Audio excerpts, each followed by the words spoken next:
Ini dia 4 orang yang kamu tidak boleh nikahin ya. Jadi harus tonton video ini sampai habis supaya nanti kamu tidak akan menyesal setelah menikah.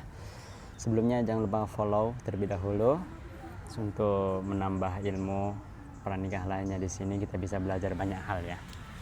Oke teman-teman, ini terkhusus sebenarnya untuk yang belum menikah atau yang sebentar lagi menikah atau berencana tahun ini menikah.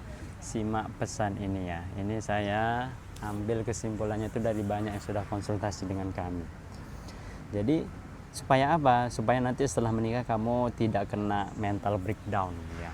Hancur mentalnya, depresi, stres, bahkan ada yang datang ke psikolog berkali-kali gitu ya. Menyesal tidak jadi diri sendiri dan dihantui dengan rasa trauma, trust issue. Oke? Supaya kamu tahu bahwa setelah menikah itu kita akan dihujani dengan tanggung jawab sebenarnya, bukan dengan ekspektasi yang kita lihat di drama Korea atau kita lihat di media sosial atau yang kamu lihat dari romantisme yang terjadi dari pasangan-pasangan muda lah ya. Oke? Yang pertama, orang yang harus kamu jauhi adalah orang yang sudah ketahuan selingkuh lebih dari sekali. Meskipun ini mungkin kontroversial ya, dalam artian mungkin ada yang merasa kalau sudah sekali langsung skip.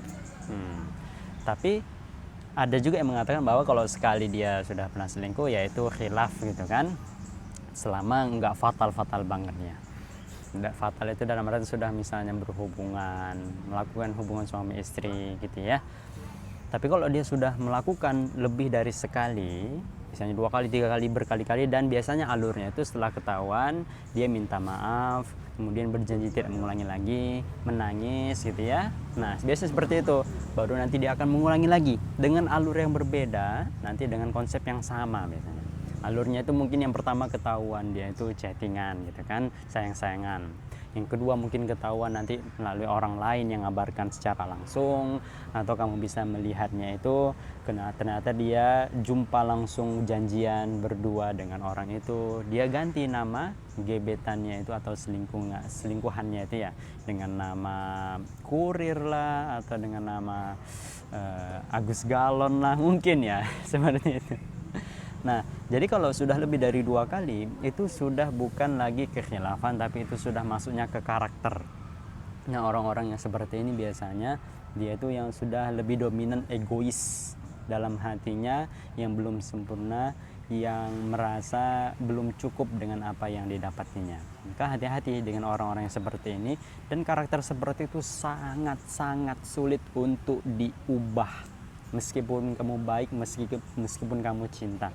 Jadi apalagi misalnya yang lakukan itu misalnya laki-laki ke perempuan atau perempuan ke laki-laki. Kalau laki-laki melakukannya itu ya biasanya karena dia ya tadi tenggelam dengan egonya sendiri, belum berdamai dengan egonya. Jadi mencari kepuasan dari yang tidak didapatkannya dari istrinya. Misalnya dari istrinya sudah sempurna nih, hampir 90%.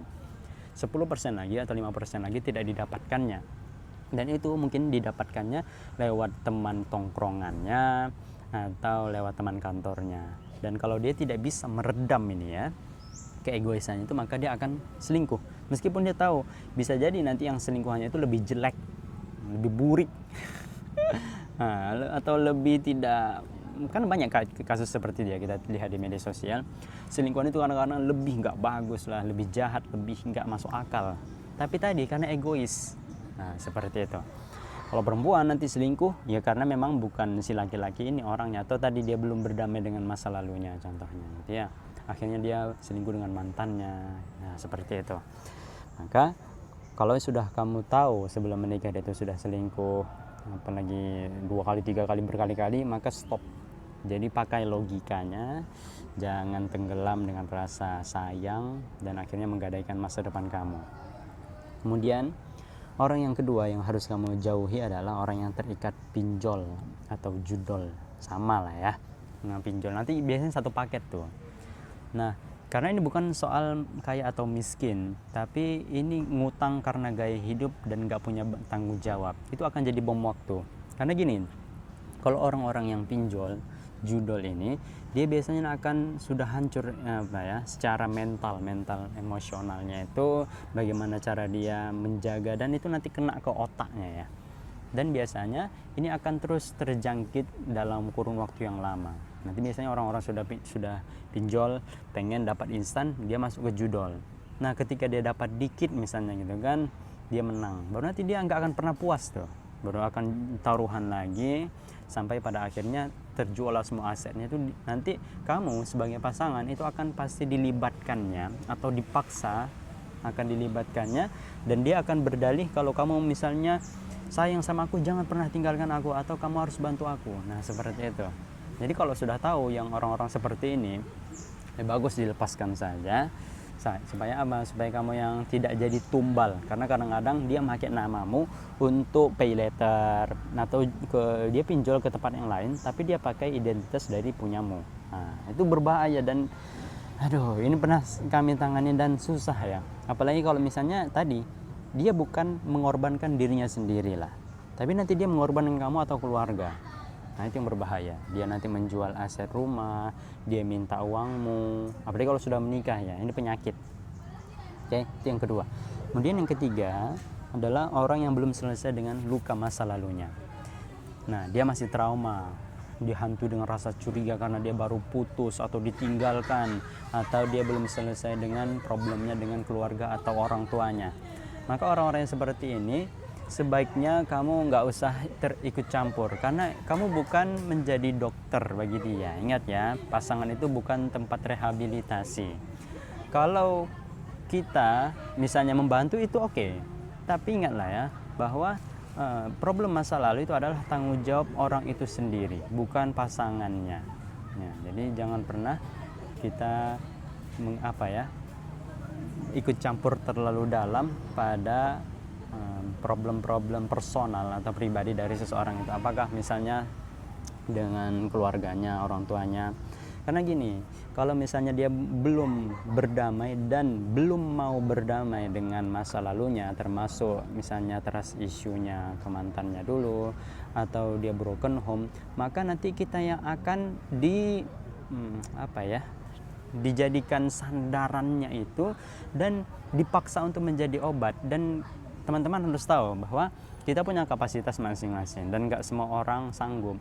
Jadi kalau misalnya kamu belum sembuh, seharusnya cari dulu obatnya. Dalam artian kamu datang ke psikolog, psikiater, atau misalnya sembuhkan dulu luka masa lalu itu sampai dia lumayan stabil. Jadi bukan berarti harus sembuh 100% ya. Kadang-kadang pasti akan dihantui. Itu normal. Tapi setidaknya kamu yang lebih mengontrol atas pikiran dan trauma itu. Karena banyak kasus-kasus gini, ujung-ujungnya akhirnya nanti ya pasangannya nggak akan kuat. Kalau misalnya setiap kali dia trauma itu akan dia lampiaskan pada orang-orang yang dia miliki biasanya gitu ya. Jadi misalnya laki-laki yang belum berdamai dengan masa lalunya pakai orang tuanya, maka dia akan melampiaskannya itu dengan KDRT kepada istrinya atau nanti kepada anaknya. Dan kadang-kadang ini juga terjadi di perempuan. Meskipun dia misalnya nggak melampiaskannya itu kepada suaminya dengan pukulan, tapi dia nanti bisa lampiaskannya itu lewat apa? Lewat media sosial, atau kalau dia punya anak biasanya nanti dia akan melukai anak itu, marah-marahin, padahal dia punya masalah dengan suami atau orang tua atau masa lalunya. Nah seperti itu ya.